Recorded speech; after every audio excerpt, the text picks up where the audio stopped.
Hello mga ka-sister and brother, welcome to my YouTube channel. So ngayon guys, ayan na, magpapakain muna tayo ng mga baby natin. Yan, nag-aagawa ng mga gutom yan, galing sa galaan. Yung iba hindi pa nakarating, iwan ko kung saan na yun. Uwi na lang yung paggutom. Yan.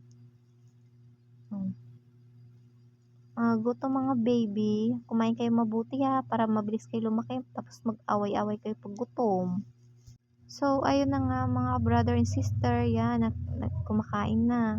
Tapos mag-aaway-aaway yan. Yung inahin namin yung munting kulungan namin. Ayun, yung iba na siglayasan na. Sana naman yung pupunta, gagala na naman yun. Di pa nga nakainom ng tubig. Ayun, nag-aaway-aaway na. May second batch pa. May second batch pa na pagkain yan. Ayun,